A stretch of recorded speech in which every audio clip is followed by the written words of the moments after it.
अस्सलाम वालेकुम।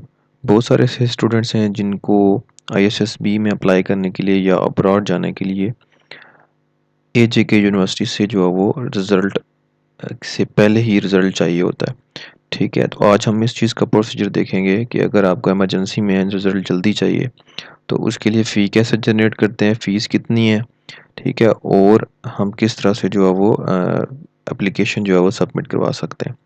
ठीक है, तो सबसे पहले आपने गूगल पे आके एजेके यूनिवर्सिटी लिखना है, तो यहाँ पे फर्स्ट वाले इंटरफेस पे जो है वो क्लिक कर लेना है।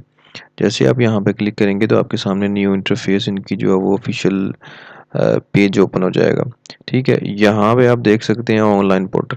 ठीक है, ऑनलाइन पोर्टल पे जैसे ही आप नीचे आएंगे तो इसमें आपको नज़र आ रहा है online challan and application form. ठीक है, जैसे ही आप यहाँ पे क्लिक करेंगे तो आपके सामने ये इंटरफेस ओपन हो जाएगा। इसमें लिखा हुआ है बैंक चालान सिस्टम। इसमें सबसे पहले आपने बैंक चालान जनरेट करना है जिसमें आपको फ़ी वगैरह सारा कुछ जो है वो मेंशन होगा। जिस भी पर्पज़ के लिए आप कर रहे हैं रिज़ल्ट से टाइम से पहले रिज़ल्ट के लिए, तो आपको वहाँ से जो है वो कैटेगरी मिल जाएगी। चालान जैसे ही जनरेट करेंगे तो नीचे यहाँ वो फॉर्म वाला ऑप्शन भी जो है वो ओपन हो जाएगा, ये देखें। या सारी फ़ी भी यहाँ पे मेंशन की हुई है। ठीक है, अगर आपको रिज़ल्ट जो है वो ऑफिशियल टाइम से पहले चाहिए तो उसके बारे में भी यहाँ पे मेंशन है कि कितनी फ़ी बनती है। तो रिज़ल्ट एग्ज़ाम बिफोर रिज़ल्ट या टाइम अब्रॉड या आईएसएसबी के लिए जो है वो 39,950 रुपीज़ जो है वो फ़ी है यूनिवर्सिटी की, जिसमें सारे के सारे बीएस प्रोग्राम शामिल हैं। उसके अलावा जो भी प्रोग्राम यूनिवर्सिटी ऑफ़र कर रही है उसके लिए सारा कुछ जो है वो, यानी कि जितने भी वेरियस कैंपस हैं वहाँ पे भी इसका सेम प्रोसीजर है। तो ये फ़ी आ गई। अब हम चलते हैं कि किस तरह से जो है वो चालान जनरेट करते हैं। तो चालान में आपने सारी जो है वो इन्फॉर्मेशन अपनी डिटेल इंटर करनी है। ठीक है, अकॉर्डिंग टू द डॉक्यूमेंट्स, जो आपके डॉक्यूमेंट जो है वो में जो है वो मेंशन है। ठीक है, उसके अलावा आपने कोई ऐसी डिटेल नहीं इनपुट करनी जो आपके डॉक्यूमेंट्स में मेंशन ना हो। मतलब सारी अपनी ही पर्सनल इन्फॉर्मेशन जो आपने यूनिवर्सिटी में दी हुई है उसी के मुताबिक आपने इंटर करना है। उसके अलावा यहाँ पर रजिस्ट्रेशन नंबर, ठीक है, और ये सारा इंटर कर लेने के बाद जो है वो यहाँ से आपने चालान टाइप करना है। चालान टाइप का मतलब है जिस पर्पज़ के लिए आप जो वो फ़ीस सबमिट करवा रहे हैं। ठीक है, तो हमें एग्ज़ाम बिफोर रिज़ल्ट के लिए चाहिए तो यहाँ से आपने सेलेक्ट कर लेनी है कैटेगरी, और ऑटोमेटिकली यहाँ पे फ़ी भी अपडेट हो गई है जो मैंने आपको पहले बताई थी।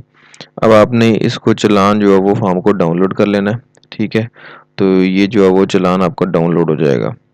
तो जैसे ही आप यहाँ पे क्लिक करेंगे तो आपके पास जो है वो इसमें यहाँ पे प्रिंट चालान की फॉर्म की जो है वो ऑप्शन आ रही है। ठीक है, तो जैसे ही आप इस पे क्लिक करेंगे तो आपके सामने ये चालान जो है वो जनरेट होके आ गया। चूँकि इसकी फ़ीस बहुत ज़्यादा है, ठीक है, तो आपने जो है वो सोच समझ के और जो है वो यूनिवर्सिटी से इन्फॉर्मेशन लेने के बाद ही जो है वो इसको फ़ीड करना है।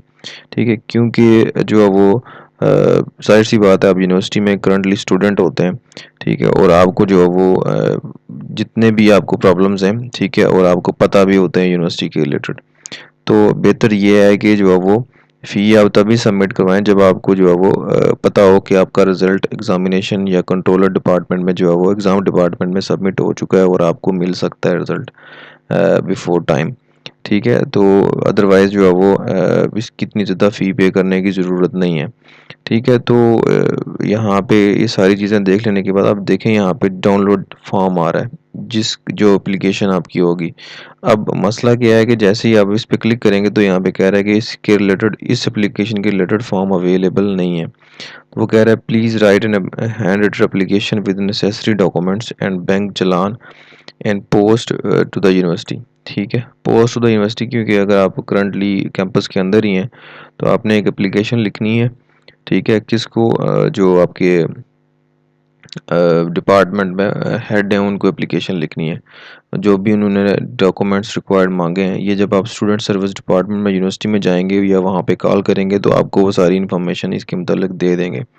ठीक है, तो फ़ीस सबमिट आप पहले तभी करें जब आपको सारी इन्फॉर्मेशन हो इसके रिलेटेड, क्योंकि थोड़ी फ़ीस है नहीं, फ़ीस इसकी बहुत ज़्यादा है। ठीक है, तो आप जो है वो जल्दी में अगर आप इतनी ज़्यादा फ़ी पे कर देंगे तो इसमें नुकसान ना हो जाए आपका। ठीक है, तो ये एप्लीकेशन आपको लिखनी पड़ेगी to the head of department या कंट्रोलर या वीसी को, जो भी हैं आपके। ठीक है, तो मेरे ख्याल से कंट्रोलर ऑफ डिपार्टमेंट कोई होता है, ठीक है, या कंट्रोलर ऑफ यूनिवर्सिटी जो एग्ज़ाम डिपार्टमेंट के होते हैं, तो उनको एप्लीकेशन लिखनी पड़ती है। तो एप्लीकेशन लिख लेने के बाद ज़ाहिर सी बात है वो आपको जो आपके दिन बताएंगे उनके उनके दिन की अकॉर्डिंग ही आपको रिज़ल्ट मिलेगा। ठीक है, तो ये एप्लीकेशन और ये फ़ीस सबमिट करवा के आप जो है वो इस तरीके से आईएसएसबी के लिए या अब्रॉड आपने इमरजेंसी में अप्लाई करना है, ठीक है, तो आपको जो है वो रिज़ल्ट मिल सकता है यूनिवर्सिटी ऑफ एजेके से। तो ये कंप्लीट इन्फॉर्मेशन थी कि अगर आईएसएसबी के लिए या आपने अब्रॉड किसी भी कंट्री में अप्लाई करना है यूनिवर्सिटी में, तो आपको जो है वो रिज़ल्ट किस तरह जो है वो मिल सकता है, उसकी एप्लीकेशन किस तरह आप सबमिट करवा सकते हैं। तो हमारे जिस चैनल पे हर किस्म की पाकिस्तान की जितने भी यूनिवर्सिटीज़ या बोर्ड हैं, उनके रिलेटेड हर किस्म की जो है वो इन्फॉर्मेशन मौजूद है।